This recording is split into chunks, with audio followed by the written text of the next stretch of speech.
Today we are going to figure out how to release the strap from the evaporative canister in this 1995 Volkswagen Rialta.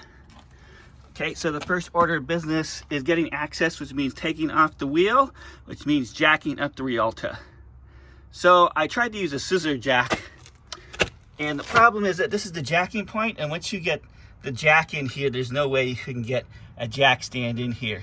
So I had to use the original jack that came with the vehicle to raise it up as high as it could go, and then I could get a standard jack stand in here.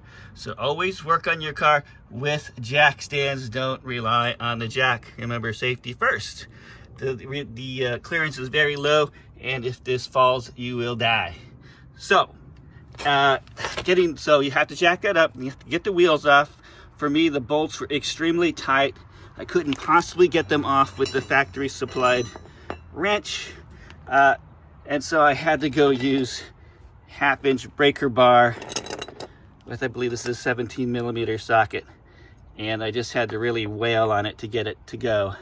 So just a warning, so you may not be able to get the wheel off with just that. Okay, now we have to go figure out how to get the strap off here. So let's go on the underside. So I have my Harbor Freight Creeper here, very handy to have. And let's go underneath the vehicle here. Okay. Very little clearance, even with the jack stands up. Okay, so here we have the evaporative container. And what you'll notice is that there's gonna be this strap here. And it's gonna be stuck in there, in the slot. So what I did is that you had to just pry this thing out. And I used what other tools? You got screwdrivers.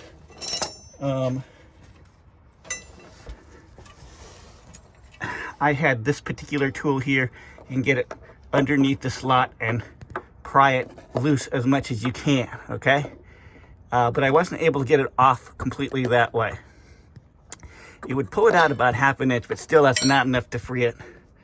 So in order to actually get it free, you have to just wail on this strap until these retaining straps here actually bend and come out. So this is what it looks like when you finish pulling this sucker out. These just bend right back.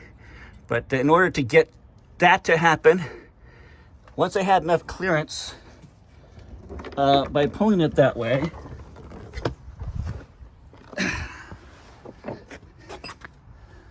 then what I could do is that I could then take the OEM jack socket and stick it underneath the strap. Stick it underneath the strap, anchor it against this point, and then just really start wailing on it. All right, if you wail on that enough, that will eventually give away. And then that is how you get this strap off, and it's not connected by anything on this side. So you can see it just has an L bend there. But you can get it off that way. Also, I suppose you could really wail it on it this side. This is the only thing you'd have to unbend to get that off. But that's it.